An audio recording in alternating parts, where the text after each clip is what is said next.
जय हिंद साथियों। स्वागत है आपका हमारे YouTube channel general studies tricks में। साथियों, आज हम लोग जनवरी 2023 के फाइनेंस से रिलेटेड करंट अफेयर्स बहुत ही क्विकली और टिप्स और ट्रिक्स के माध्यम से कंप्लीट कर लेंगे। तो ज़्यादा टाइम ना वेस्ट करते हुए चलिए चलते हैं अपने क्वेश्चंस और एनालिसिस पर। पहला क्वेश्चन जो है साथियों, वो रिजर्व बैंक ऑफ इंडिया की एक रिपोर्ट आई थी जिसकी टाइटल थी स्टेट फाइनेंसेस, उससे रिलेटेड है।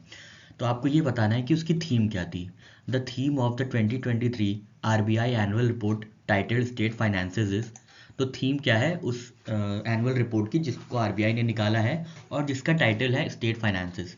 तो आपके ऑप्शंस हैं capital formation in India, the role of states; capital formation in India, the role of central government; capital formation in India, the role of states and central government; capital formation in India, the role of states and union territories। तो साथियों, आप ये चार option है आपको बताना है कि इसमें से इस रिपोर्ट की थीम क्या थी। तो साथियों, इसका सही आंसर है, इसकी थीम है capital formation in India, the role of states. ये आपको समझ में आ रहा होगा, जब स्टेट फाइनेंसेस की बात हो रही है तो ऑब्वियसली स्टेट्स के रोल की ही बात होगी, सेंट्रल गवर्नमेंट की बात नहीं होगी, है ना साथियों। तो आप इससे याद रखेंगे, जब स्टेट फाइनेंसेस की बात हो रही है तो रोल ऑफ स्टेट्स की बात होगी, ना कि सेंट्रल गवर्नमेंट की और ना ही यूनियन टेरिटरी की। सिर्फ किसकी बात होगी साथियों? स्टेट्स की बात होगी।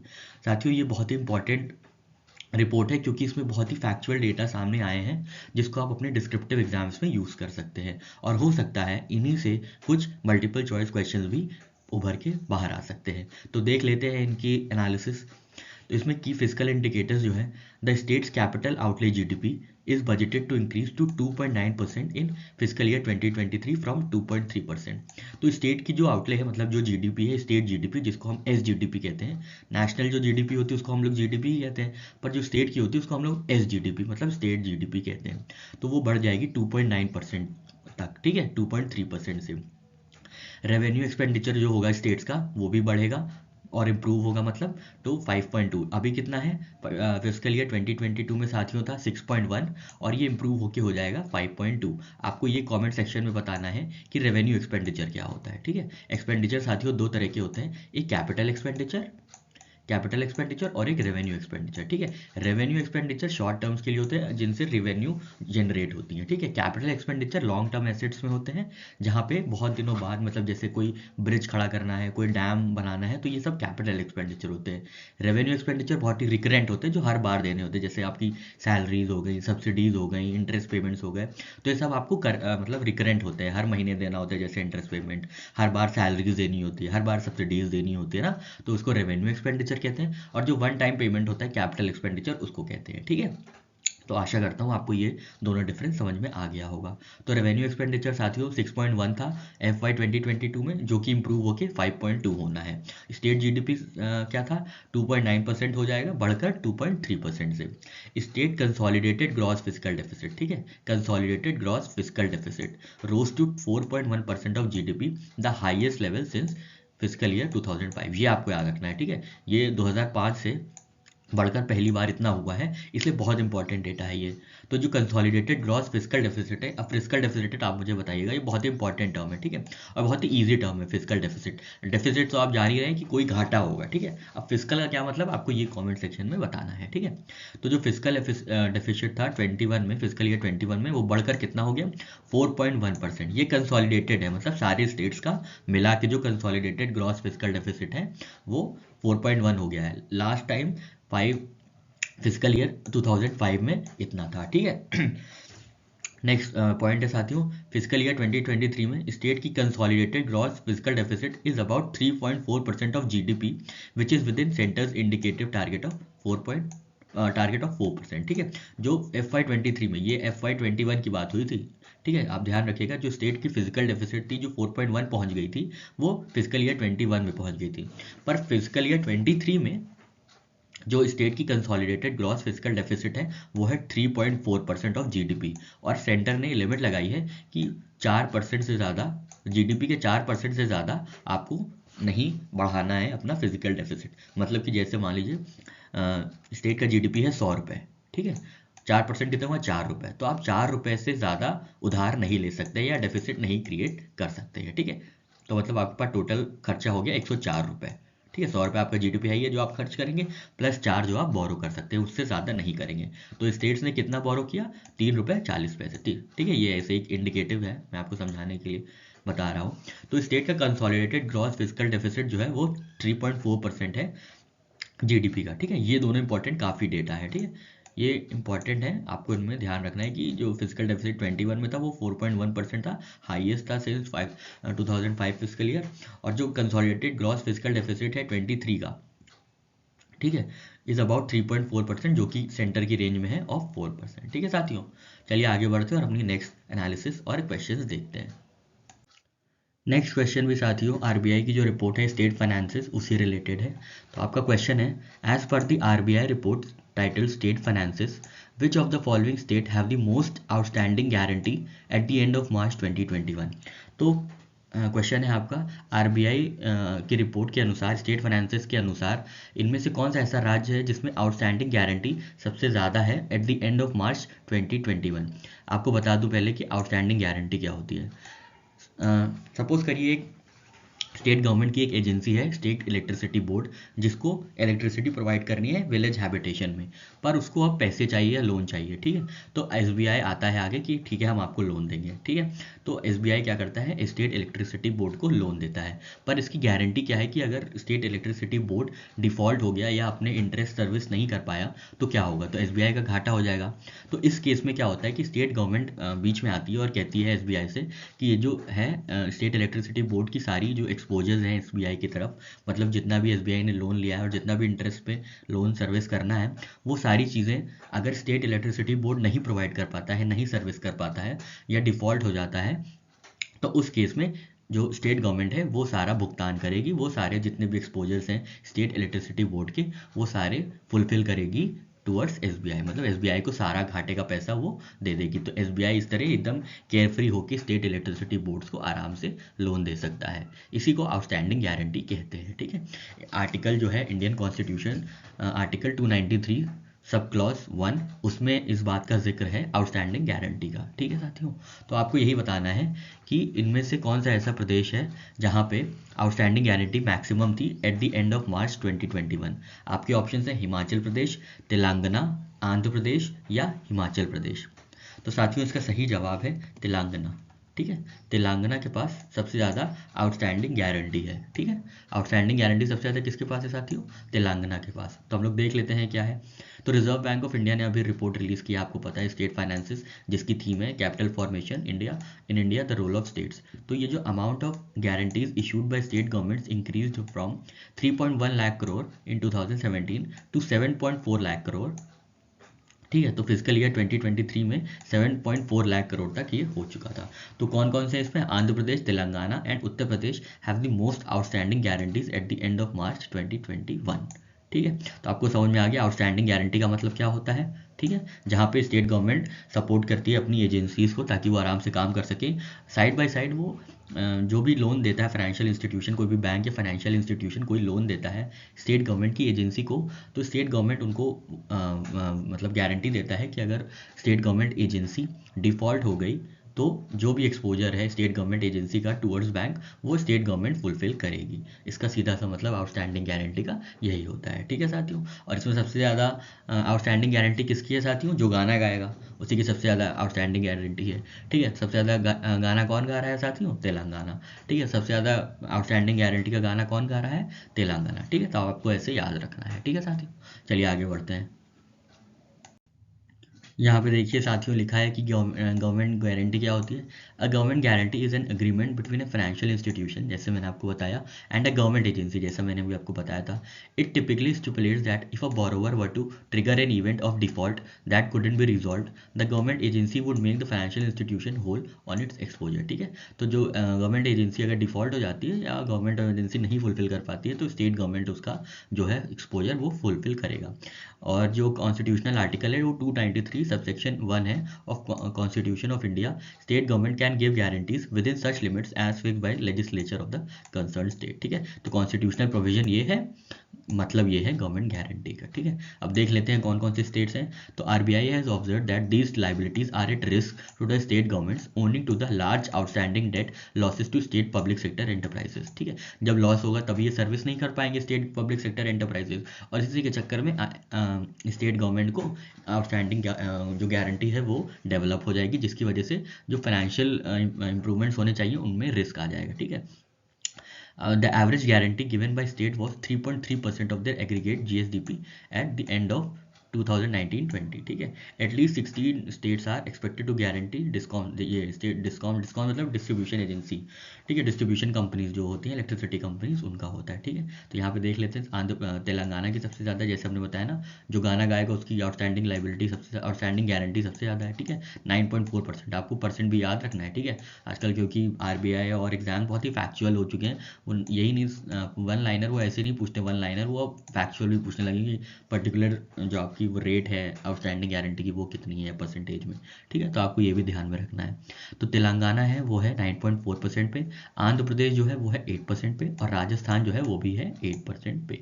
ठीक है, तो आपको ये याद रखना है कि तेलंगाना, शुरुआत के 3 आपको याद रखना है कि, ठीक है, तेलंगाना, आंध्र प्रदेश, राजस्थान। ठीक है, तो जो गाना गाएगा उसकी सबसे ज़्यादा आउटस्टैंडिंग गारंटी है। ठीक है, चलिए आगे बढ़ते हैं और नेक्स्ट क्वेश्चन अपना कवर करते हैं। साथियों, अभी आरबीआई ने एक डायरेक्शन दिया है बैंकिंग कंपनीज को कि अगर उनकी बैंकिंग कंपनी में कोई भी स्टेक होल्डर अपना वोटिंग राइट्स बढ़ाना चाहता है तो उसको प्रायर अप्रूवल लेना पड़ेगा आरबीआई से।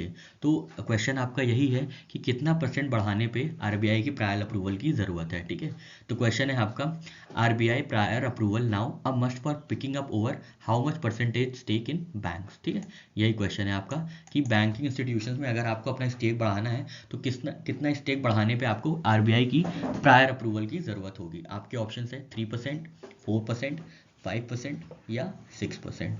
तो साथियों इसका सही आंसर है 5%। ठीक है, सही आंसर इसका क्या है साथियों, 5%। तो देख लेते हैं इसका एनालिसिस। तो reserve bank of India mandated in its Reserve Bank of India acquisition and holding of shares of voting rights in banking companies direction 2023। anyone who intends to make an acquisition that is likely to result in major shareholding in a banking company should first obtain the RBI prior approval by submitting an application। ठीक है, तो major share holding का मतलब क्या होता है यहाँ पे, refers to a person's aggregate holding of 5% or more of the paid up share capital or voting rights in banking company। तो अगर आपको बैंकिंग कंपनी में 5% ज़्यादा स्टेक चाहिए तो आपको आरबीआई की प्रायर अप्रूवल की ज़रूरत होगी। क्यों होगी, क्योंकि ये जो है बैंकिंग कंपनी के ये स्ट्रक्चर को थोड़ा सा चेंज कर सकता है, इसलिए बैंकिंग्स को रिजिलियंट बनाने के लिए आरबीआई ने ये डायरेक्शन दिया है। और ये जो डायरेक्शन दिया है, these directions are issued in according with the powers granted by sections 12, 12B and 35A। ये बहुत इंपॉर्टेंट है, 35A of banking regulation act 1949। तो आपको याद रखना है कि ये बैंकिंग रेगुलेशन एक्ट के अंदर जो सेक्शंस हैं उनको आधार बना के ये डायरेक्शंस इशू किए गए हैं। ठीक है साथियों, आशा करता हूँ आपको पसंद आया होगा। तो कितना है साथियों, 5%। ठीक है, 5% से ज़्यादा अगर आपको चाहिए होगा बैंक्स में कितने लेटर हैं साथियों, 5। ठीक है, बैंक्स 1 2 3 4 5, तो इसलिए 5% चाहिए। ठीक है, ये एक छोटी सी ट्रिक थी ताकि आप वहाँ जाके कंफ्यूज ना हो और बहुत ही आसानी से ये क्वेश्चन अगर आया तो करके अटेम्प्ट करके नंबर लेके आगे बढ़े। ठीक है, कहीं पे भी ऐसा नहीं होना है कि कंफ्यूज होना है, क्योंकि कंफ्यूजन जैसे ही होगा वो आने वाले क्वेश्चंस में भी रिफ्लेक्ट होता है। क्योंकि अगर आप कंफ्यूज होते हैं तो आप फिर ड्रिंडलिंग पोजीशन में आ जाते हैं, जिसके चलते आपका ब्रेन ना थोड़ा सा कन्फ्यूजन स्टेट में चला जाता है। इसलिए हमको सारी कन्फ्यूजन्स बचानी है, कहीं पे भी ऐसा कुछ होता है तो हम अवॉइड करके आगे बढ़ेंगे और अपने क्वेश्चंस अटेम्प्ट करेंगे। ठीक है, इन्हीं कन्फ्यूजन्स को बचाने के लिए मैंने ट्रिक और टिप्स आपको देने का वादा किया था, वो मैं करता रहता हूँ। ठीक है, चलिए आगे बढ़ते हैं और अपना नेक्स्ट क्वेश्चन कवर करते हैं। नेक्स्ट क्वेश्चन है साथियों, which of the following Paytm banks gets final RBI not to operate as Bharat bill payment operating unit. तो कौन सा ऐसा पेमेंट बैंक है जिनको आरबीआई का फाइनल अप्रूवल मिल गया है to operate as Bharat bill payment operating unit. ठीक है, भारत बिल पेमेंट साथियों क्या है, जैसे आपको कोई भी अपना बिल भरना है, इलेक्ट्रिसिटी का बिल भरना है, एजुकेशन का बिल भरना है, आपको म्यूचुअल फंड का कुछ अपनी वो कटवानी है, मतलब एसआईपी कटवानी है, या कोई आपको म्यूनिसिपल टैक्सेस देने हैं, तो आप भारत बिल पेमेंट का यूज़ कर सकते हैं। ठीक है, तो अब इसमें भारत बिल पेमेंट के अंदर जो एक ऑपरेटिंग यूनिट होती है उसको बैंक या जो भी फाइनेंटेक्स होते हैं, फिनटेक्स जैसे पेटीएम है, इस केस में इसका आंसर पेटीएम है, तो वो अब एक्ट कर सकते हैं as Bharat bill payment operating unit. तो इसका साथियों सही आंसर है पेटीएम। ठीक है, पेटीएम अभी तक इन प्रिंसिपल अप्रूवल पे काम कर रहा था, पर अब उनको आरबीआई की फाइनल नोट मिल गई है। ठीक है, इन प्रिंसिपल अप्रूवल क्या होता है साथियों? पहले इन प्रिंसिपल अप्रूवल ये होता है साथियों कि पहले तो आरबीआई दे देता है, ठीक ठाक है, चलिए ठीक ठाक है, इनको दे देते हैं, पर फिर आरबीआई इनकी जांच करता है, इनकी एग्जामिनेशन करता है कि ये सही चीज़ है, ये सही कंपनी है, कितने जो भी इनकी जो कंपनी है वो लॉस में तो नहीं है, या जो भी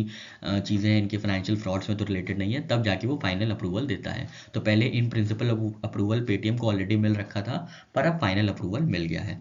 तो चलिए देख लेते हैं यहाँ पे क्या एनालिसिस है इसका। तो Paytm payment bank gets final RBI not to operate as Bharat bill payment operating unit.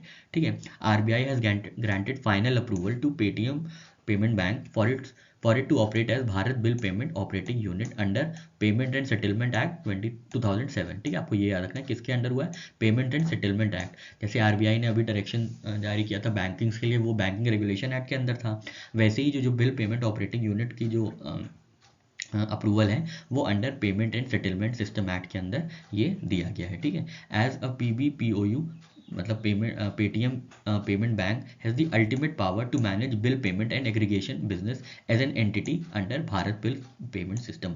मतलब भारत बिल पेमेंट सिस्टम के अंदर ये सारी एंटिटीज़ को मैनेज करेगी और उनके जो बिल पेमेंट है उनको मैनेज करेगी। ठीक है, जैसा कि मैंने बताया, आपके इलेक्ट्रिसिटी बिल है, फ़ोन का बिल है, म्यूनिसिपल टैक्सेस हैं, तो ऐसे कर करके ये पेटीएम ये मैनेज करेगा under Bharat bill payment system.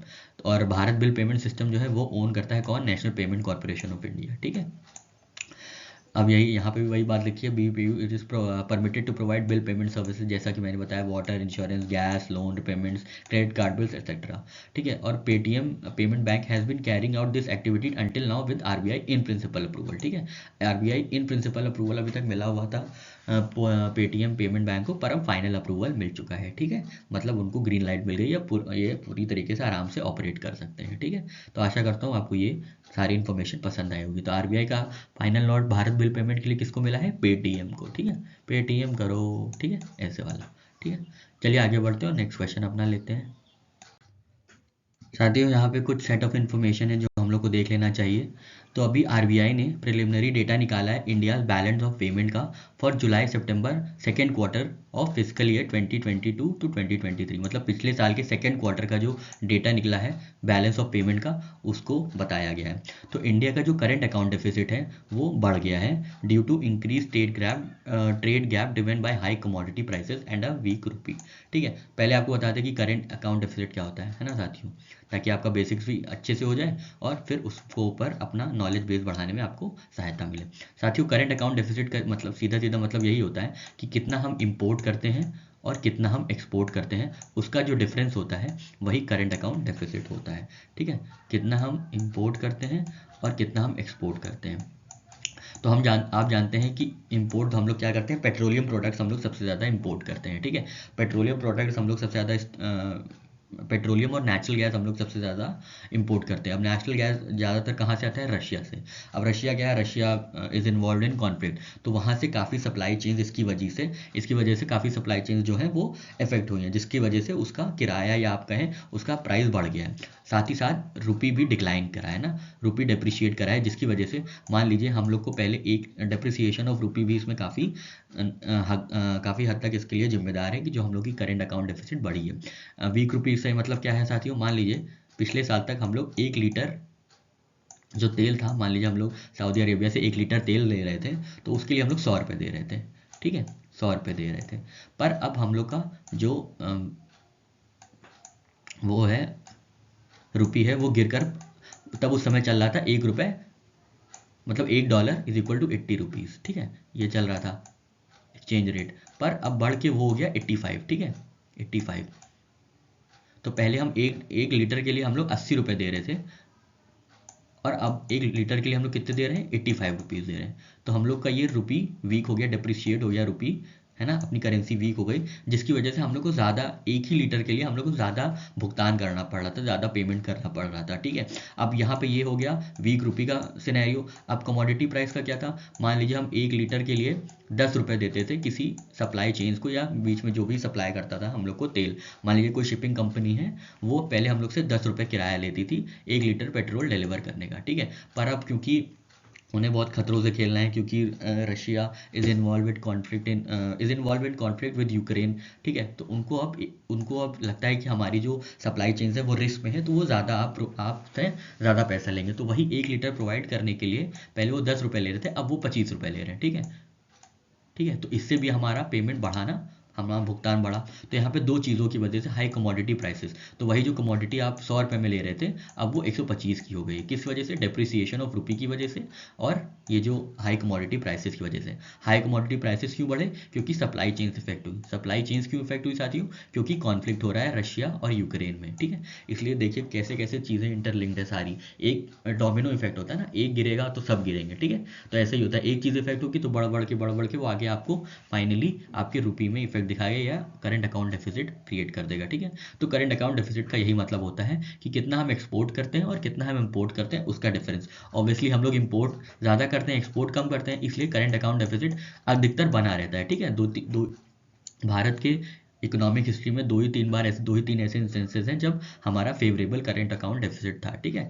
पर करंट अकाउंट डेफिसिट में सिर्फ इंपोर्ट और एक्सपोर्ट ही नहीं आते, और भी कई चीज़ें आती हैं, जैसे इंटरेस्ट पेमेंट हो गया। भारत सरकार ने किसी वर्ल्ड बैंक से कोई लोन लिया था और उसको इंटरेस्ट देना है, तो वो भी आता है, ठीक है। वो भी करंट अकाउंट डेफिसिट को वो करता है, पर उनके जो क्वांटम है वो काफ़ी कम रहता है, इसलिए ज़्यादातर कंसिडर नहीं किया जाता, पर वो कॉम्पोनेंट होते हैं, ठीक है। Along with import and export, foreign add हो गया। आपको मान लीजिए जैसे भी कहीं टर्की में जैसे बहुत ही भयानक भूकंप आया, तो उसके लिए भारत सरकार ने कुछ फाइनेंशियल असिस्टेंस दिया, उसको भी करंट अकाउंट डेफिसिट में काउंट करते हैं। कोई इंटरेस्ट पेमेंट हुई, उसको भी काउंट करते हैं डेफिसिट में।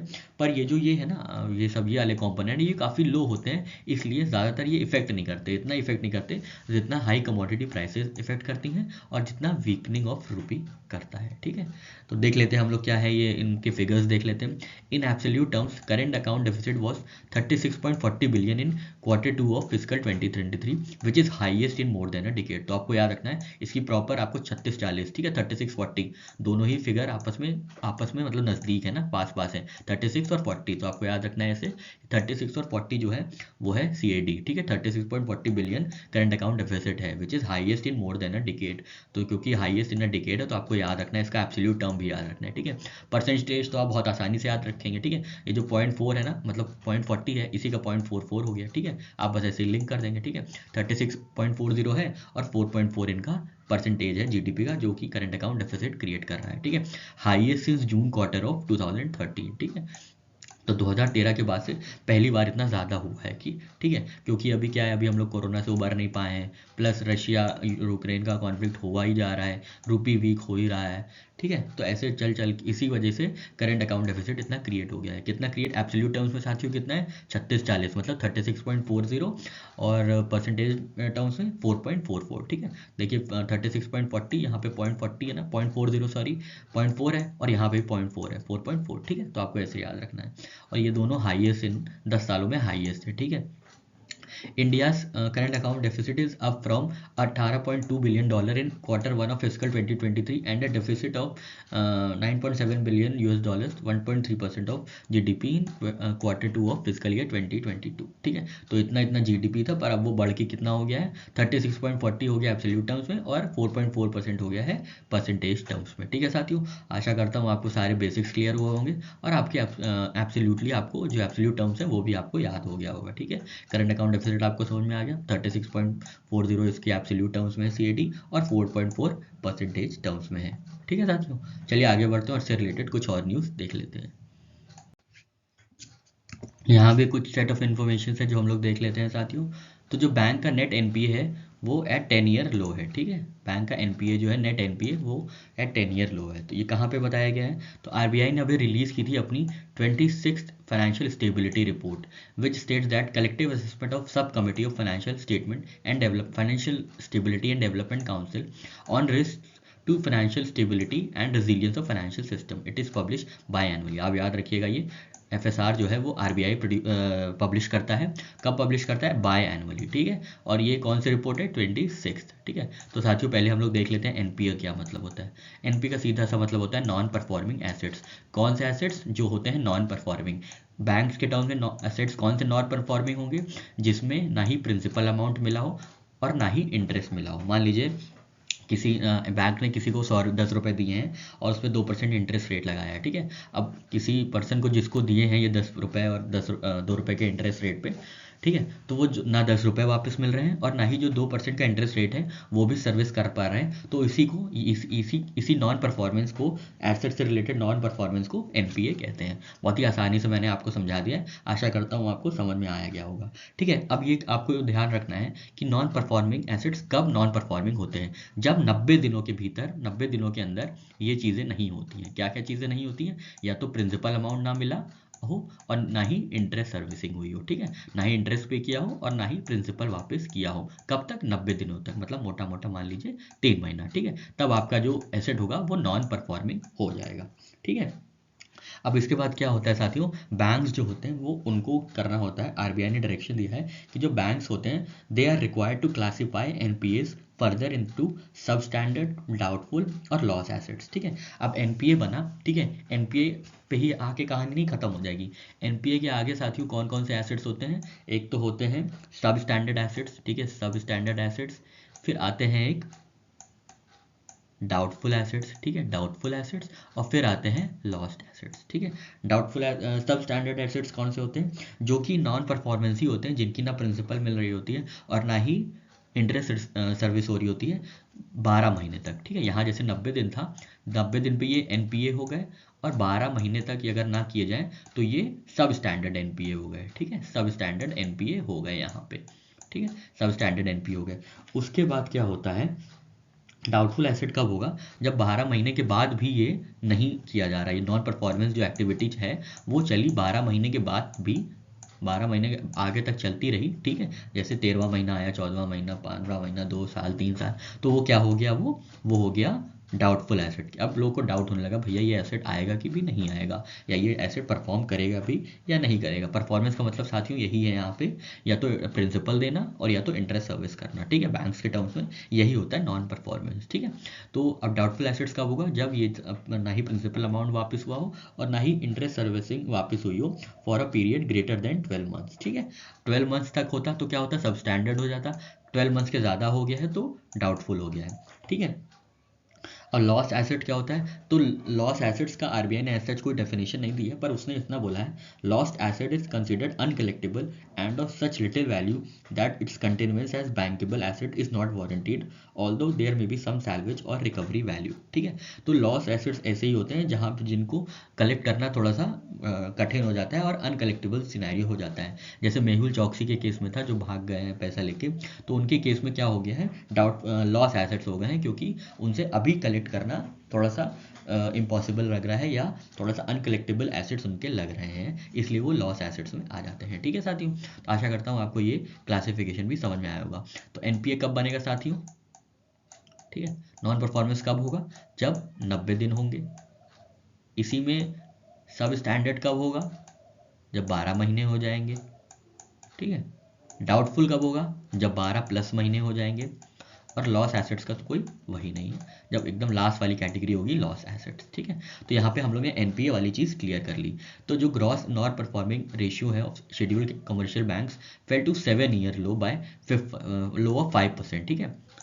और जो नेट NPA है वो है 1.3% इन सितंबर 2022, ठीक है। ग्रॉस NPA 5% है और नेट NPA है वो कितना है? 1.3%। आपको ये क्वांटम या फिगर आपको याद रखना है, ठीक है।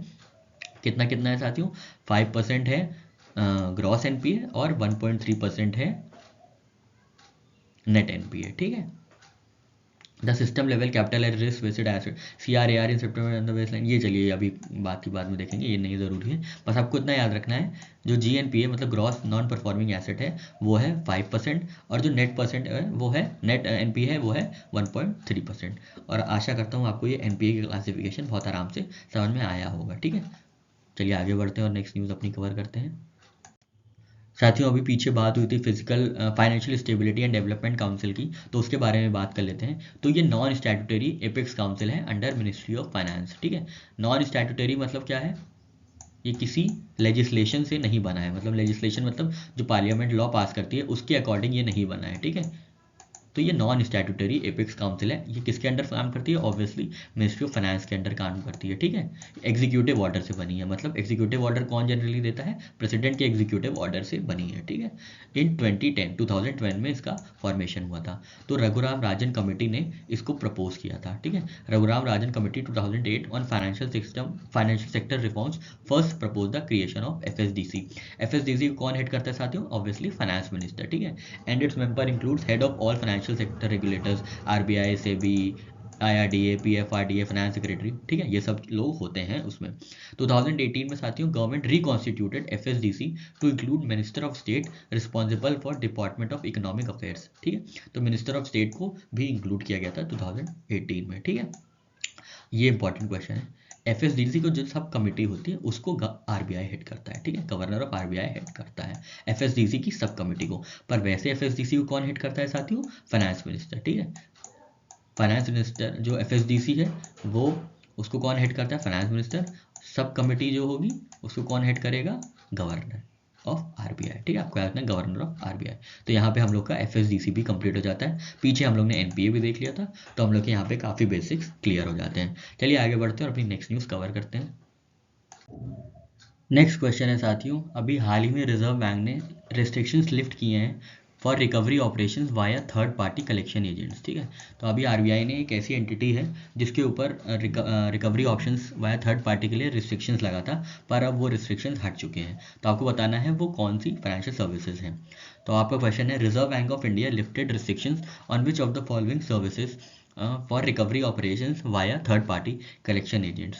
तो आपके ऑप्शन है Reliance financial services, Mahindra and Mahindra financial services, Aditya Birla financial services या टाटा कंसल्टेंसी सर्विसेज।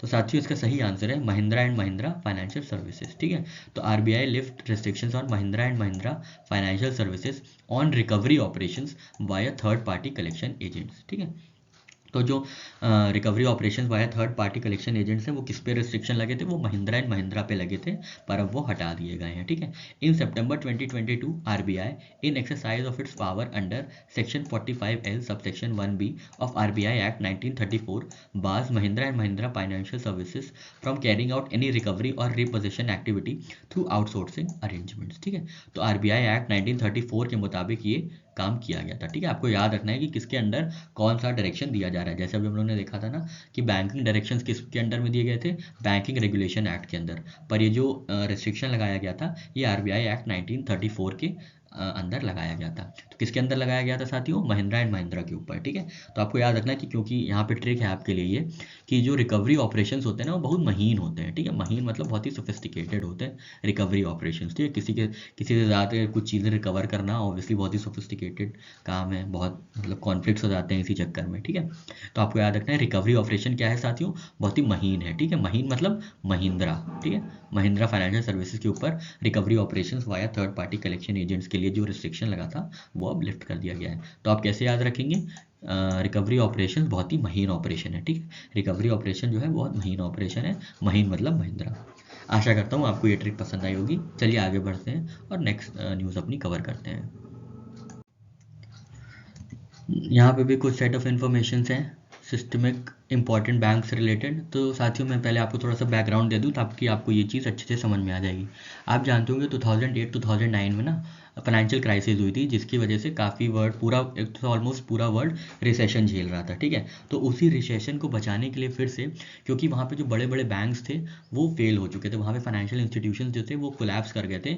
इसकी वजह से अमेरिकन इकॉनमी पूरी कोलैप्स कर गई थी। इसकी वजह से जो काफ़ी आफ्टर इफेक्ट्स हुए थे उसमें रिसेशन आ गया था।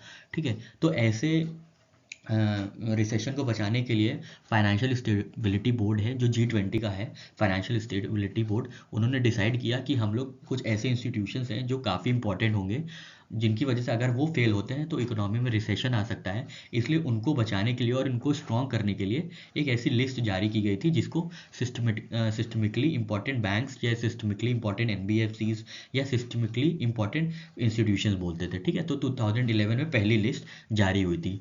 ठीक है, तो वो तो ग्लोबल सिस्टमिक इंपॉर्टेंट बैंक्स की लिस्ट हो जाती है। ठीक है, उनके लिए कुछ रिक्वायरमेंट्स होते हैं जो कि बीसीबीएस या बेसल बैंकिंग वाली जो चीज़ है वो देते हैं। ठीक है, और उसी का जो सब चीज़ है, मतलब उसी के अंडर एक होती है चीज़ डोमेस्टिकली सिस्टमिक इंपॉर्टेंट बैंक्स, जो कि होती हैं टू बिग टू फेल। अगर ये फेल हो जाती हैं डोमेस्टिक टेरिटरी में, मतलब एक कंट्री में, तो ये कंट्री को काफ़ी फाइनेंशियल रिस्क झेलने पड़ सकते हैं। तो उन्हीं को डोमेस्टिक सिस्टमैटिकली इंपॉर्टेंट बैंक्स बोलते हैं। और जो ये ग्लोबल लेवल पे होते हैं उनको जी सिप्स बोलते हैं। ठीक है, ग्लोबली सिस्टमिक इंपॉर्टेंट बैंक्स। ठीक है, इनको कौन पब्लिश करते हैं? इनको financial stability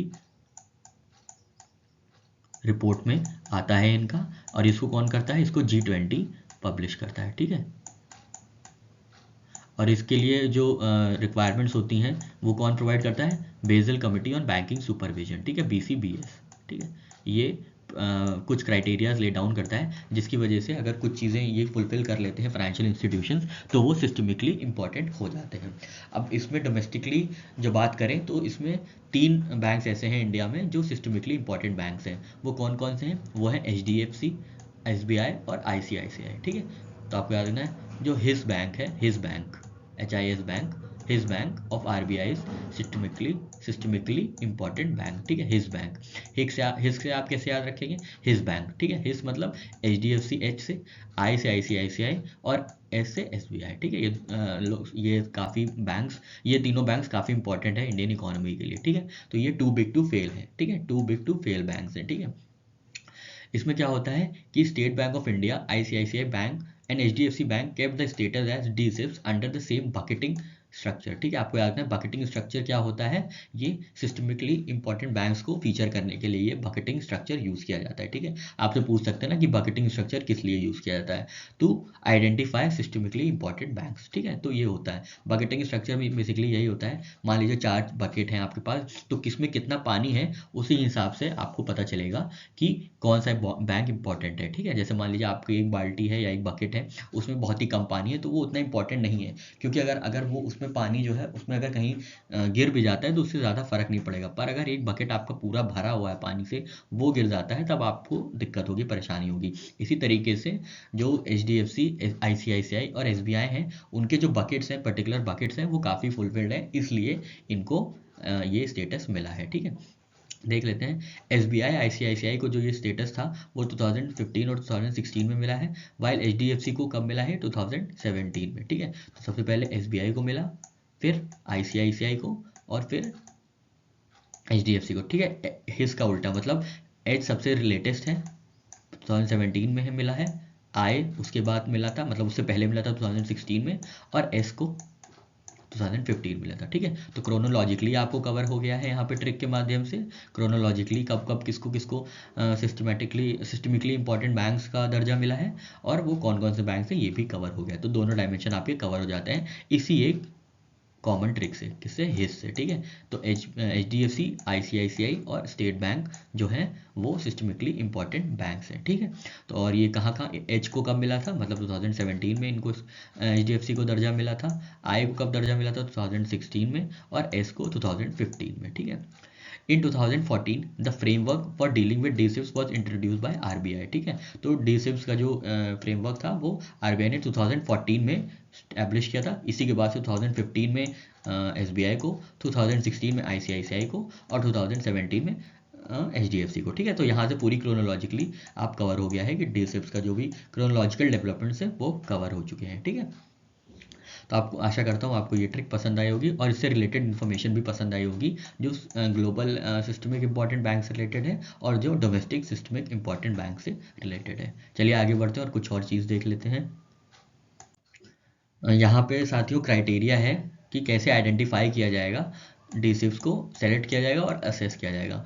the DSIPs will be selected by RBI based on the size of bank as a percentage of GDP, that is banks having size beyond 2% of GDP। ठीक है, 2% से ज़्यादा GDP होगा जिनका, अरे 2% से ज़्यादा GDP वाला जो भी बैंक है, साइज जो बैंक है, उनको DSIPs मान लिया जाएगा। ठीक है, जिनका जो साइज़ है वो 2% ऑफ GDP से ज़्यादा होगा। मान लिए 100 रुपये की GDP है, 100 रुपये GDP है 2% हुआ इसका 2 रुपये। ठीक है, तो 2 रुपये से ज़्यादा अगर किसी के पास पैसा है, 2 रुपये से ज़्यादा पैसा है किसी के पास, तो वो DSIPs हो जाएगा। ठीक है साथियों, और इनका जो ये है, ये 4 इंडिकेटर्स पे ये असेस होते हैं। ठीक है, सेलेक्ट कैसे होते हैं साथियों, 2% ऑफ GDP से, और असेस कहते हैं लिक्स से। ठीक है, LICS। ठीक है, आपको याद रखना है हिज लिक्स। ठीक है, हिज लिक्स, तो आप ऐसे जोड़ के याद कर लेंगे। ठीक है, हिज बैंक मतलब डोमेस्टिक सिस्टमिकली इंपॉर्टेंट बैंक्स, और जो असेसमेंट होगा वो लिक्स पे होगा, हिज लिक्स। ठीक है, लिक्स मतलब एल से होगा पहले, लैक ऑफ रेडिली सब्सटीट्यूट्स और फाइनेंशियल इंस्टीट्यूशन, मतलब इनके सब्सटीट्यूशन में कोई और इतना बड़ा बैंक नहीं होगा, कोई और इंस्टीट्यूशन नहीं होगा। ठीक है, तो उनकी कोई और सब्सटीट्यूट नहीं मौजूद होगा इकोनॉमी में। बहुत ही इंटरकनेक्टेड होंगे। ठीक है, आई से इंटरकनेक्टेड होंगे, बहुत ही कॉम्प्लेक्स होंगे, सी से कॉम्प्लेक्स होता है, और एस से इनका साइज बहुत बड़ा होगा। साइज कितना होगा साथियों, 2% ऑफ GDP से ज़्यादा। ठीक है, तो हिज लिक्स से आप याद रखेंगे कैसे सेलेक्ट किए जाते हैं और कैसे असेस किए जाते हैं, हिज लिक्स। ठीक है, हिज लिक्स। एल से क्या है साथियों, lack of readily available substitutes, आई से इंटरकनेक्टेडनेस, सी से कॉम्प्लेक्सिटी, और एस से साइज। साइज क्या है, 2% ऑफ GDP। ठीक है, आशा करता हूँ आपको ये दोनों ट्रिक समझ में आई होगी। हिज लिक्स, हिज से साथियों क्या है, HDFC, ICICI और SBI। तो 2014 में ठीक है, 2014 में RBI ने रिलीज़ किया, 2015 में SBI को एस को स्टेटस मिला, 2016 में आई को ICICI बैंक को DSIP का स्टेटस मिला, और 2017 में HDFC मतलब H को स्टेटस मिला।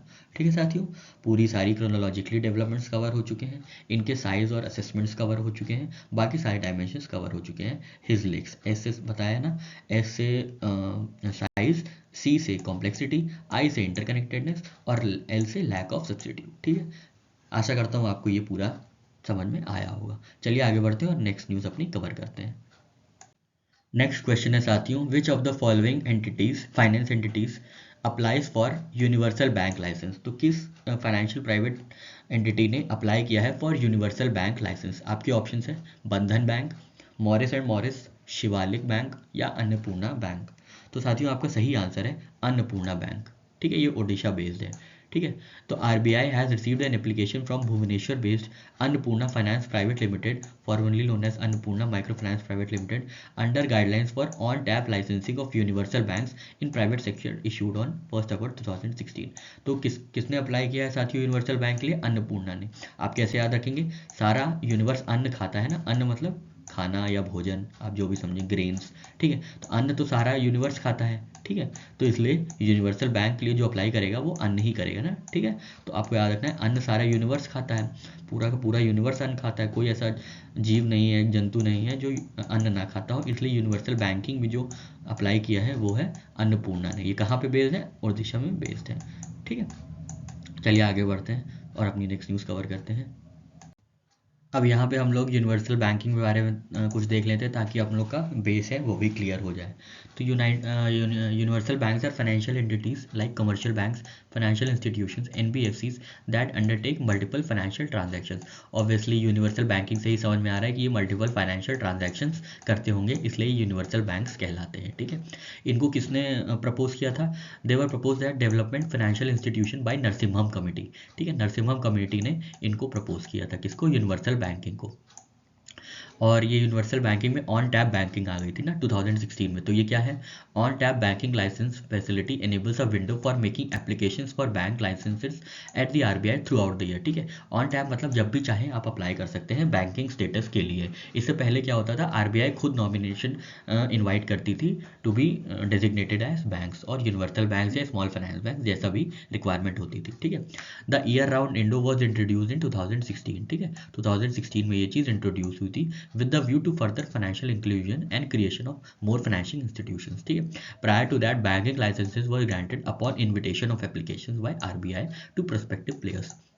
तो लास्ट टाइम आरबीआई ने जो यूनिवर्सल बैंक लाइसेंस ग्रांट किया था वो 2015 में बंधन बैंक को किया था, बंधन और आईडीएफसी को। ठीक है, तो आपको याद रखना है यूनिवर्सल बैंक कौन कौन से हैं, बंधन बैंक और आईडीएफसी बैंक। ठीक है, और इसके रिक्वायरमेंट्स क्या है यूनिवर्सल बैंकिंग के डेजिग्नेशन के लिए, 10 ईयर्स ऑफ एक्सपीरियंस। ठीक है, 10 साल का एक्सपीरियंस होना चाहिए in banking and finance at senior level और private entities with 10 years of successful track, ये इंडिविजुअल के लिए है। ठीक है, 10 years of experience in banking and finance at senior level और प्राइवेट एंटिटीज के लिए with 10 years of successful track record are eligible to apply on tap licensing as universal banks. ठीक है, इंस्पायरिंग एंटिटीज और to have assets of 5000 crore. ठीक है, ये आपको याद रखना है, 5000 करोड़ से ऊपर होना चाहिए, तभी आप यूनिवर्सल बैंक हो सकते हैं। ऑब्वियसली तभी आप मल्टीपल फाइनेंशियल ट्रांजैक्शंस भी कर पाएंगे। ठीक है, नेट वर्थ जो होनी चाहिए वो होनी चाहिए 500 करोड़, जिसको मेंटेन हर समय किया जाना चाहिए। ठीक है, हर समय मेंटेन किया जाना चाहिए।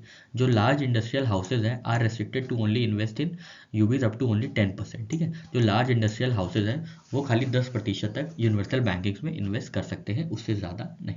तो यहाँ हम लोग ने यूनिवर्सल बैंकिंग के कॉन्सेप्ट को देख लिया, कब आया वो भी देख लिया, किस कमेटी से आया वो भी देख लिया है, और इनके क्या क्या रिक्वायरमेंट्स है हम लोग ने वो भी देख लिए। तो सारा अपना बेसिक्स और बेस दोनों ही क्लियर हो जाता है यहाँ पे। ठीक है, और लास्ट में सबसे ज़्यादा इंपॉर्टेंट है कि यूनिवर्सल बैंकिंग लाइसेंस किसको मिला है, जिसके पास आईडी है बैंड की। ठीक है, आईडी है बैंड की। ठीक है, बैंड से बंधन और आईडी से आईडीएफसी, याद रखिएगा आईडीएफसी आईडीबीआई नहीं है। ठीक है, तो बंधन बैंक और आईडीएफसी बैंक को ऑलरेडी स्टेटस मिल चुका है यूनिवर्सल बैंकिंग का। और अभी किसने अप्लाई किया है, तो जो पूरा यूनिवर्सल बैंक, क्या मतलब होता है, यूनिवर्स में पूरा हर कोई अन्न खाता है, इसलिए अन्नपूर्णा बैंक। ठीक है, ये कहाँ है, ये ओडिशा बेस्ड है, भुवनेश्वर में। ठीक है साथियों, तो हम लोग की यहाँ पे सारी जानकारी कंप्लीट हो जाती है। चलिए आगे बढ़ते हैं और नेक्स्ट न्यूज़ अपनी कवर कर लेते हैं। नेक्स्ट क्वेश्चन है साथियों, fourth cohort of regulatory sandbox की थीम क्या है।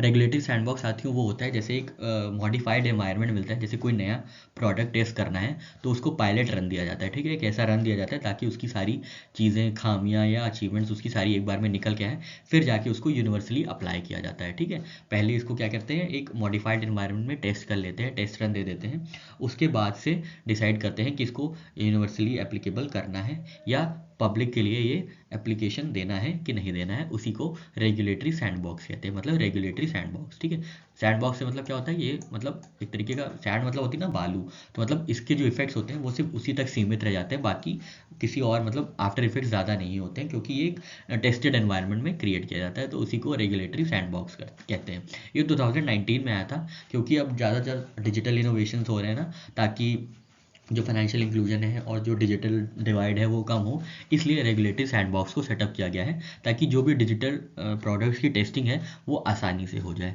और आरबीआई क्या करता है, खुद ब खुद कभी ना कभी कुछ ना कुछ थीम निकालता है, जिसके अंतर्गत वो चाहता है कि जो बैंकिंग सिस्टम है वो और रेजिलियंस हो और फ्रॉड फ्री हो, ताकि ज़्यादा फ्रॉड ना हो, जो इन्वेस्टर्स हैं, जो पब्लिक है, जो नॉर्मल पब्लिक है, उसको कोई परेशानी ना हो, और उसके जो पैसे हैं, जो डिपॉजिट्स हैं वो सेफ रहें। इसके चक्कर में आरबीआई खुद भी रेगुलेटरी सैंडबॉक्स कंडक्ट करता है। तो आपसे यही पूछ रहा है कि रेगुलेटरी सैंडबॉक्स की इस बार की थीम क्या है। तो आपके ऑप्शंस हैं digital privacy, prevention and mitigation of financial frauds, chat GPT and finance, digital Trojan horse. तो आपको ये बताना है इसकी थीम क्या है। तो साथियों इसका सही आंसर है prevention and mitigation of financial frauds, क्योंकि फ्रॉड्स बहुत हो रहे हैं, इसलिए इन फ्रॉड्स को कम करने के लिए आरबीआई को ऐसे प्रोडक्ट्स चाहिए या एप्लीकेशन चाहिए जो ये फ्रॉड कम कर सके। ठीक है, तो RBI had selected 6 entities out of 9 applications for the test phase। ठीक है, test phase under fourth cohort of regulatory sandbox under the theme prevention and mitigation of financial frauds. ठीक है, फाइनेंशियल फ्रॉड्स बहुत हो रहे हैं, इसके चक्कर में रेगुलेटरी सैंडबॉक्स की थीम इस बार की फाइनेंशियल फ्रॉड्स ही है। ठीक है, the selected entities will commence testing of मैंने बताया था ना, testing of their products on anti fraud solutions from February 2023। ठीक है, एंटी फ्रॉड सोल्यूशंस की टेस्टिंग होगी। ठीक है, एंटी फ्रॉड सोल्यूशंस की। तो रेगुलेटरी सैंडबॉक्स मैंने बता ही दिया आपको, ये स्टैब्लिश हुआ था 2019 में, based on the working recommendations of working group of fintech and digital banking setup by financial stability and development council sub committee. ठीक है, अभी हम लोग ने पढ़ा था, ये एग्जीक्यूटिव ऑर्डर से बनी हुई है, इसको हेड करती है कौन, finance minister, finance minister head करती हैं, और जो सब कमेटी होती है उसको कौन हेड करता है साथियों, आरबीआई के गवर्नर साहब, ठीक है। It refers to live testing of new products और सर्विसेज इन अ कंट्रोल्ड और test regulatory environment. Through this field test are conducted on the advantages and drawbacks of the new financial innovations, ठीक है। तो उसकी जो खामियां हैं, जो एडवांटेजेस हैं, वो निकल के सामने आ जाते हैं टेस्टेड एनवायरनमेंट में। तो इसी को रेगुलेटरी सैंडबॉक्स कहते हैं। ये कब आया था, 2019 में, ठीक है। चलिए आगे बढ़ते हैं, नेक्स्ट न्यूज़ अपनी कवर कर लेते हैं। नेक्स्ट क्वेश्चन है साथियों, आरबीआई ने अपनी मीडियम टर्म स्ट्रैटेजी लॉन्च की है जिसका नाम है उत्कर्ष 2.0। तो आपको ये बताना है किस किस साल के लिए ये जो स्ट्रैटेजी है, मीडियम टर्म स्ट्रैटेजी है उत्कर्ष 2.0 लॉन्च की गई है। तो आपके ऑप्शन हैं 2023 टू 2025, 24 टू 25, 23 टू 26 या 23 टू 27। आपको यही बताना है कि जो उत्कर्ष 2.0 है, जो मीडियम टर्म स्ट्रैटेजी है आरबीआई की, वो कब से कब तक लागू होगी। तो आपके ऑप्शंस हैं ये, ठीक है। तो आपका आंसर जो है वो है ये, ठीक है, 23 टू 25 इसका सही आंसर है, ठीक है। तो RBI launches medium term strategy framework Utkarsh 2.0 for 2023-2025, ठीक है। 2 साल के लिए लॉन्च की है, 3 साल के लिए, तभी मीडियम टर्म हुई ना, 3 साल के 23, 24, 25, ठीक है। 23, 24, 25 के लिए ये मीडियम टर्म स्ट्रैटेजी लॉन्च की गई है, ठीक है, उत्कर्ष 2.0। ये क्या करेगा, this would enable RBI to respond to socio economic challenges in both proactive and reactive manner, ठीक है। ये क्या है, Utkarsh 2.0 relies on the strength of Utkarsh 2022 by retaining 6 vision statements as well as core purpose, values and mission statement of Utkarsh 2022, ठीक है। तो जो पहली उत्कर्ष थी वो लॉन्च की गई थी 2019 में, ठीक है। उसके बाद 23 में लॉन्च हो रही है, ठीक है। तो आपको याद रखना पहली उत्कर्ष कब लॉन्च की गई थी, 2019 में। It evolve into medium term strategy, आपको याद रखना मीडियम टर्म, ना ही शॉर्ट टर्म और ना ही लॉन्ग टर्म, बल्कि मीडियम टर्म स्ट्रैटेजी है, ठीक है। उत्कर्ष मीडियम टर्म स्ट्रैटेजी है, ठीक है। That guided RBI's work toward achievement of defined milestone, ठीक है। कुछ माइलस्टोन डिफाइन किए जाते हैं, उसके चलते क्या क्या अचीवमेंट्स और क्या क्या प्रोसेस किए गए हैं, वही सब उत्कर्ष में डिफाइंड होते हैं। आपको बस याद रखना है कि ये कितने साल के लिए, 3 साल के लिए लॉन्च की गई, 23, 24, 25। और लास्ट कब लॉन्च की गई थी पहली वाली उत्कर्ष 1.0, तो वो 2019 में लॉन्च की गई थी, ठीक है। तो उत्कर्ष 2.0 कब लॉन्च की गई है, 23, 25 के लिए, और पहली वाली लॉन्च की गई थी 2019 के लिए, ठीक है। इससे ज़्यादा इसमें और कुछ भी नहीं पूछेगा। चलिए आगे बढ़ते हैं और अपनी नेक्स्ट न्यूज़ कवर करते हैं। नेक्स्ट क्वेश्चन है साथियों, RBI has announce that made sovereign green bonds will be issued in how many tranches. तो अभी जो है आरबीआई ने अनाउंस किया है कि वो ऑक्शन करेगा सोवरीन ग्रीन बॉन्ड्स का। सोवरीन ग्रीन बॉन्ड्स क्या है, जो कि ऐसे बॉन्ड्स होंगे जिनकी जो प्रोसीड्स होंगी वो ग्रीन इंफ्रास्ट्रक्चर डेवलप करने में यूज़ होंगी, ठीक है। जो ऑर्डिनरी बॉन्ड्स होते हैं वो क्या होते हैं, वो कंपनी को अपनी स्ट्रक्चर और कंपनी की ग्रोथ में यूज़ किए जाते हैं। जो भी बॉन्ड्स होते हैं, जो प्राइवेट एंटिटी बॉन्ड्स होते हैं, वो प्राइवेट एंटिटी यूज़ करती है अपनी ग्रोथ में, अपने प्रॉफिट मैक्सिमाइजेशन में। पर जो ग्रीन बॉन्ड्स होंगे वो ग्रीन इंफ्रास्ट्रक्चर डेवलप करने में यूज़ किए जाएंगे, उनकी प्रोसीड्स, ठीक है। जैसे मान लीजिए 100 रुपये के ग्रीन बॉन्ड्स इशू किए गए, तो जो 100 रुपये आएंगे वो ग्रीन इंफ्रास्ट्रक्चर डेवलप करने में, मतलब पेड़ लगाने में, सॉइल को ठीक करने में, पानी मतलब रिवर्स को क्लीन करने में, तो ऐसे ग्रीन इंफ्रास्ट्रक्चर्स में उसको यूज़ किया जाएगा, ठीक है। तो आरबीआई ने अभी अनाउंस किया है कि पहला सोवरीन बॉन्ड, मेड इन मतलब पहली बार, तो सोवरीन ग्रीन बॉन्ड जो इशू किए जाएंगे वो कितने ट्रांचेस में इशू किए जाएंगे, आपको यही बताना है। तो आपके ऑप्शन हैं 1, 2, 3 या 4। तो साथियों इसका सही आंसर है 2, ठीक है। 2 ट्रांचेस में आरबीआई इशू करेगा सोवरीन ग्रीन बॉन्ड्स। तो RBI green bonds has announce that made in sovereign green bonds for an aggregate sum of 16,000 crore, ठीक है। 16,000 crore will be issued in 2 tranches of ₹8,000 crore each in January and February 2023 with the intention of mobilising resources for green infrastructure, ठीक है। The proceeds would be used to fund public sector projects that will help India reduce it's carbon emissions, ठीक है। जैसा कि मैंने बताया, green infrastructure में इसकी प्रोसीड्स यूज की जाएंगी। तो ग्रीन बॉन्ड्स क्या होते हैं, these are financial instruments used by government to raise funds from potential investors for programmes और schemes that promote environmental sustainability and climate adaptation, ठीक है। तो ऑब्जेक्टिव क्या होगा, यही होगा फंड्स को रेज करने का फॉर ग्रीन इंफ्रास्ट्रक्चर, ठीक है। बस आपको इतना याद रखना है। इसकी क्या है, 16,000 करोड़ की पूरी बॉन्ड इशू की जाएगी, 16,000 करोड़ रेज किया जाएगा, और कितने ट्रांचेस में साथियों, 2 ट्रांचेस में, ठीक है। 8,000 का एक, 8,000 का एक, ठीक है। तो 2 ट्रांचेस में इशू किए जाएंगे, 8,000 के 2 सोवरिन ग्रीन बॉन्ड्स इशू किए जाएंगे 2 ट्रांचेस में, ठीक है। 2 बॉन्ड नहीं इशू किए जाएंगे, मतलब 2 ट्रांचेस, मतलब पहली बार आरबीआई कोशिश करेगा कि 8,000 करोड़ रेस करे, फिर नेक्स्ट टाइम भी 8,000 करोड़ रेस करे, और टोटल कितना रेस करना है, 16,000 करोड़। तो आपको ये फिगर से बहुत इंपॉर्टेंट है, आपको याद रखनी, 16,000 करोड़ मतलब 16,000 करोड़ कितने ट्रांचेस में, 2 ट्रांचेस में, ठीक है। चलिए आगे बढ़ते हैं और नेक्स्ट न्यूज़ अपनी कवर कर लेते हैं। यहाँ पे वही बात है ग्रीन बॉन्ड्स के बारे में, यहाँ देख लेते हैं। The framework for sovereign green bond was issued by government on November 9, 2022, ठीक है। तो जो इसका फ्रेमवर्क था सोवरिन ग्रीन बॉन्ड्स का, वो इशू किया गया था 2022 में, ठीक है। आपको याद रखना है, आपको ये ना कंफ्यूज हो जाए कि 23 में रिलीज़ किया गया था या 22 में या 21 में, तो ठीक है 2022 में इसका जो फ्रेमवर्क है वो रिलीज़ किया गया था। RBI is auctioning 2 green bonds with tenures of 5 and 10 years, ठीक है। इसमें मल्टीपल चॉइस क्वेश्चन में आपसे स्टेटमेंट बेस्ड आ सकता है कि कितने कितने साल के लिए ये बॉन्ड्स इशू किए जा रहे हैं, tenures of 5 and 10 years worth ₹4,000 crore each, ठीक है। आपको याद है 5 और 10 करोड़ के जो है आरबीआई इशू किए जा रहे हैं, आरबीआई के लिए, आरबीआई इशू कर रहा है sovereign green bonds.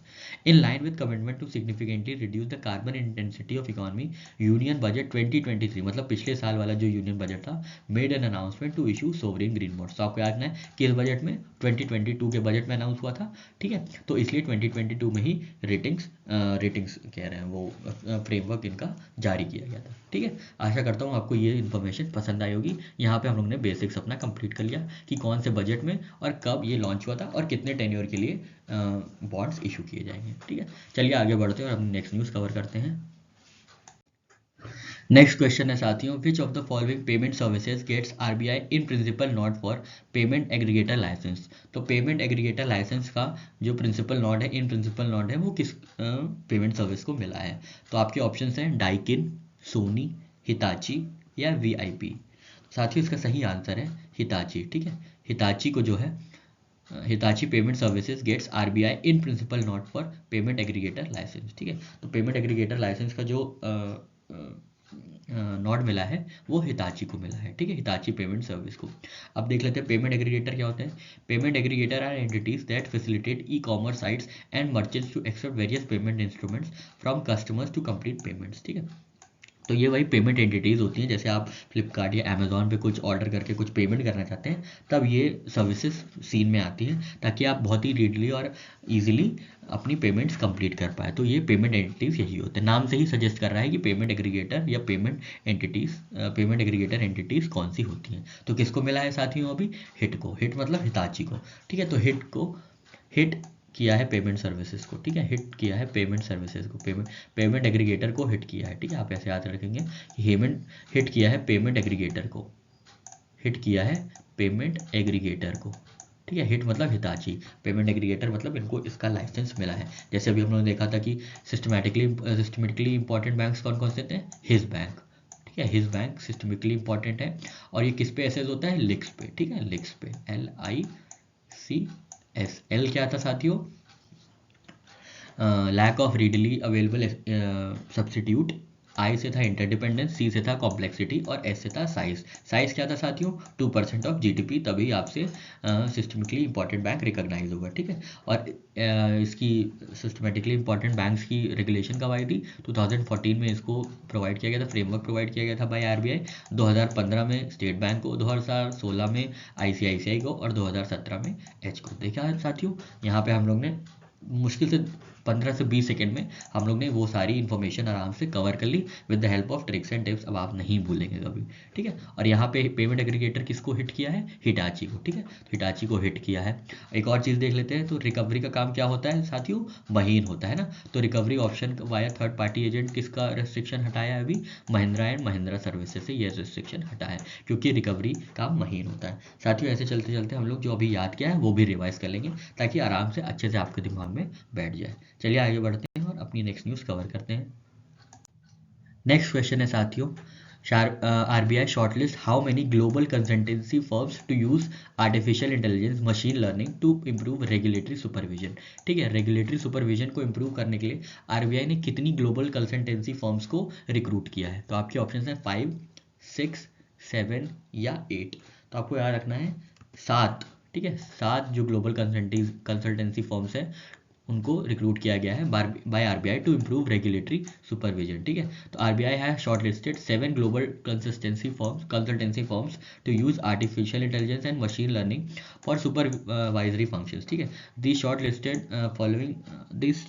Entities are, जो 7 फॉर्म्स है वो है, आपको ये नहीं याद रखना, बस आप देख लीजिए, एसेंचर है, बॉस्टन कंसल्टिंग ग्रुप है, डिलॉइट है, अर्नस्ट एंड यंग है, केपीएमजी है, मैकिन्से है और प्राइस वाटरहाउस कूपर्स है। ठीक है, ये 7 एंटिटीज है। ठीक है, तो आपका आना है 7, मतलब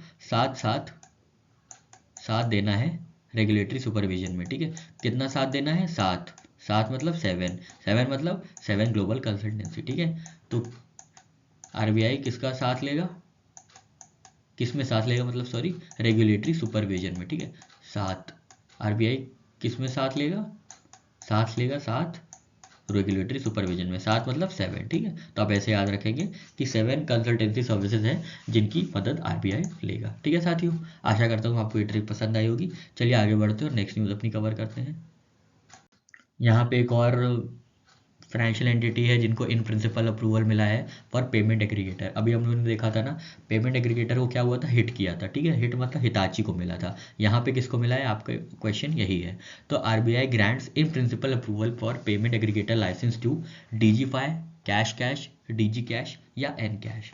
साथियों इसका सही आंसर है एन कैश। ठीक है, एन कैश जो है, तो आरबीआई यहाँ पे आर मिस हो गया, RBI grants in principle approval for payment aggregator licence to EnKash. बस आपको तैयार रखना है एन कैश। ठीक है, तो आपको रखना है कैश हिट किया। ठीक है, ऐसे मिला के दोनों पढ़ेंगे, एक ही चीज़ हुई है क्योंकि दोनों के लिए कैश हिट किया। ठीक है, कैश हिट किया, कैश हिट किया। ठीक है, क्या हिट किया, पेमेंट एग्रीगेटर को कैश हिट किया। ठीक है, पेमेंट एग्रीगेटर को कैश हिट किया, कैश मतलब यहाँ पे साथियों एन कैश है।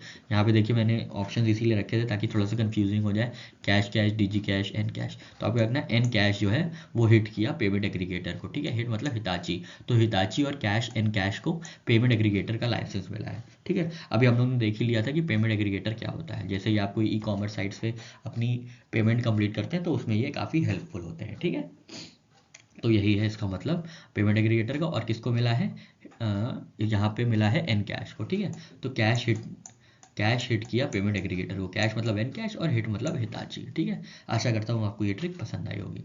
चलिए आगे बढ़ते हैं और नेक्स्ट न्यूज़ अपनी कवर करते हैं। नेक्स्ट क्वेश्चन है साथियों, the liberalised remittance scheme of RBI was launched in 2004 with an initial ceiling of. पहले तो ये बता दें कि लिबरलाइज्ड रेमिटेंस स्कीम क्या होती है। ठीक है, तो ये कैसी स्कीम है साथियों, ये ऑब्वियसली आपको पता है कि 2004 में आई थी। इसमें क्या होता है, जैसे आपका कोई भाई है या आप खुद बाहर पढ़ने जाते हैं तो आपको वहाँ पे डॉलर्स की ज़रूरत पड़ती है ना, इंटरनेशनल करेंसीज की ज़रूरत पड़ती है। आप रुपये में नहीं पेमेंट कर सकते। मान लीजिए आप यूएस में गए, यूके में गए या कहीं पर भी गए, यूएस में गए मान लीजिए आप पढ़ने, तो वहाँ आप रुपये में पेमेंट तो कर नहीं सकते, तो आपको डॉलर चाहिए होगा। तो आपको डॉलर चाहिए होगा, उसके लिए भी तो आपको रुपये चाहिए होगा। तो रुपये आप किससे मांगेंगे, अपने मम्मी पापा से मांगेंगे। ठीक है, तो मम्मी पापा आपको कितना रुपये भेज सकते थे, जब 2004 में इसकी शुरुआत हुई थी तो $25,000 तक सिर्फ आपको भेज सकते थे। ठीक है, उससे ज़्यादा नहीं भेज सकते थे। तो इसको कहते हैं लिबरलाइज रेमिटेंस स्कीम, जिसके चलते हम अपने जो इंडियन मनी है, जो मनी भेजना होता है बाहर विदेशों में, किसी एजुकेशन पर्पज़ के लिए, कोई हॉस्पिटैलिटी के लिए, कोई मेडिकल बिल्स के लिए, तो उसको कहते हैं जो हम बाहर रेमिट कर सकते हैं टू एनआरआईज और एनी अदर इंडियन जो कि बाहर रह रहा है, उसको कहते हैं लिबरलाइज रेमिटेंस स्कीम। ठीक है, ये 2004 में आई थी।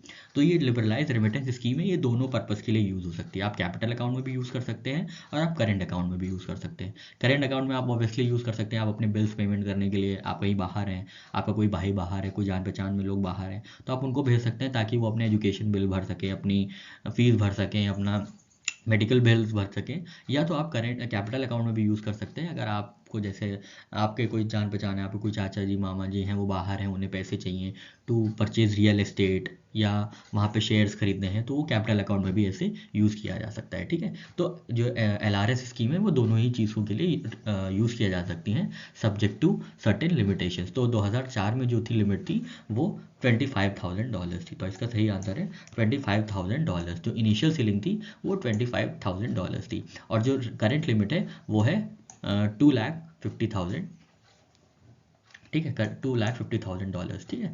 तो according to most recent RBI data, outward remittance under liberalise remittance scheme for resident individuals, Indians remitted about 1.99 billion in November 2022 under LRS, ठीक है। तो आपको याद रखना है, क्वांटम आप याद रखते हैं, लगभग 2 बिलियन जो था वो LRS के स्कीम के जरिए भेजा गया था, रेमिट किया गया था, ठीक है। तो outward remittances under LRS increase 29% to $1.99 billion from $1.4 billion in November 2021, ठीक है। Sequentially the outward remittances under LRS increase by around 3.5%, ठीक है। तो आपको याद रखना है कि ये जो ये 1.99 हो गया है बढ़ के 1.54 से, ठीक है। काफ़ी लोग विदेश जा रहे हैं ना पढ़ने, और काफ़ी अपॉर्चुनिटीज़ मिल रही है तो लोग जा रहे हैं, पर यहाँ पे जब पैसा भेजा जाता है तो वो 25,000 तक भेजा जा सकता था शुरुआत में, पर अब 2.5 लाख तक भेजा जा सकता है, ठीक है। तो liberalise remittance scheme of RBI was launch in 2004 with an initial ceiling of $25,000, ठीक है। LRS limit has been gradually revise to align with current macro economic and micro economic conditions. The scheme allows all residents, including minors, to freely remit up to $250,000 each fiscal year for any permitted current or capital account transaction or combination of both, ठीक है। तो मैंने बताया आप LRS capital account में use कर सकते हैं अपने मेडिकल बिल्स भरने के लिए, या करंट अकाउंट यूज़ कर सकते हैं, और कैपिटल अकाउंट यूज़ कर सकते हैं आप किस चीज़ के लिए, रियल एस्टेट बाय करने के लिए, कुछ और कैपिटल से संबंधित चीज़ों को यूज़ करने के लिए। तो LRS जो है वो दोनों ही में यूज़ हो सकता है। इनिशियल लिमिट थी साथियों जब 2004 में ये लॉन्च हुआ था $25,000, अब बढ़ के हो गई है $250,000, ठीक है।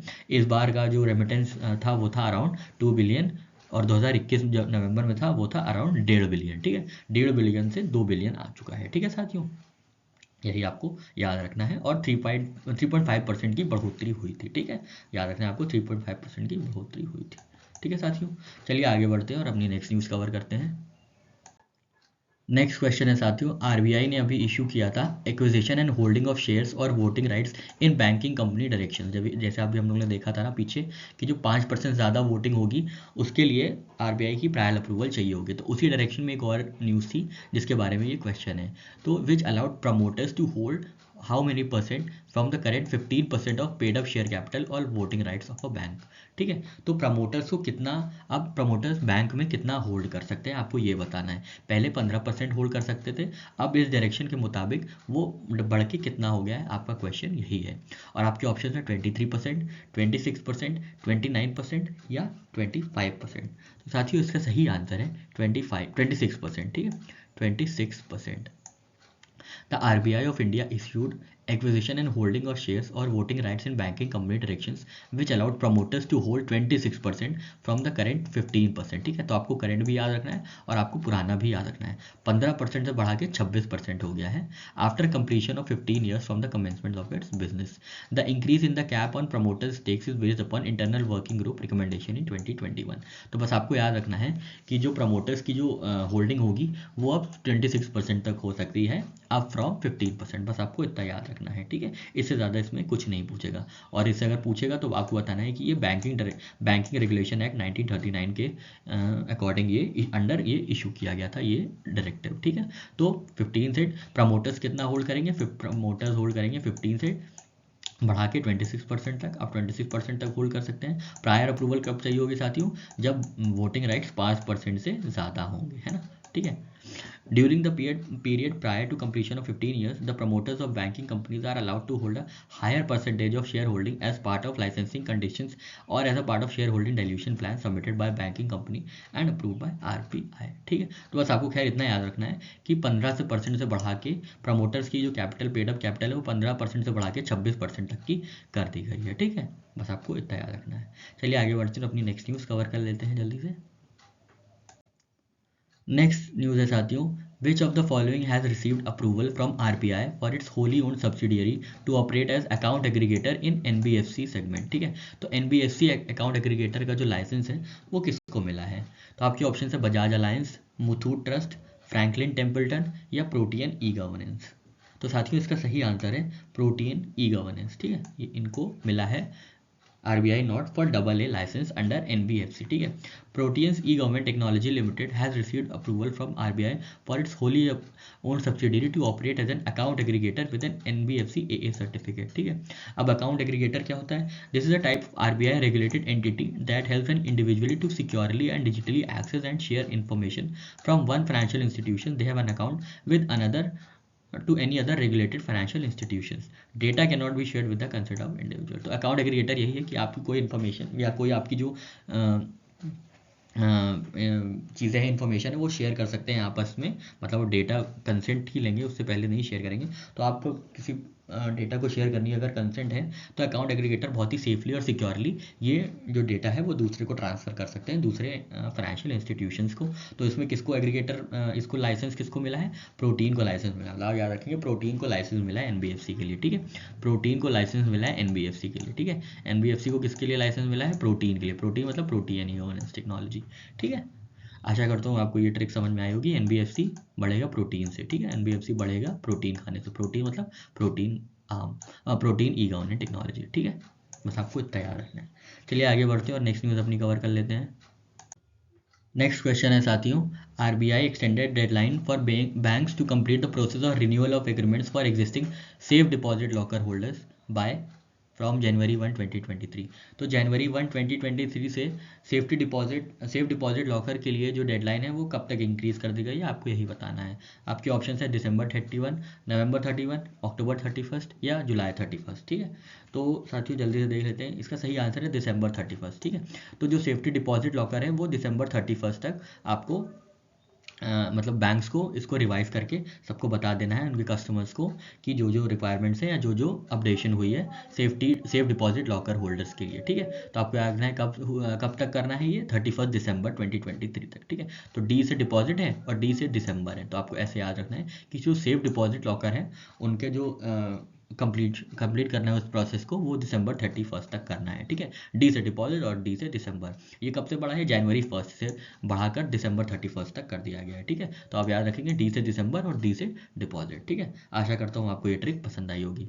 चलिए आगे बढ़ते हैं, देख लेते हैं। अच्छा, एक और चीज़, deadline is extended in a phase manner with intermediate milestones of 50% by June 30 and 75 by September 30, ठीक है। तो सितंबर और जून में 50% तक हो जानी चाहिए ये, और 75% हो जाना चाहिए 2023 तक। क्या?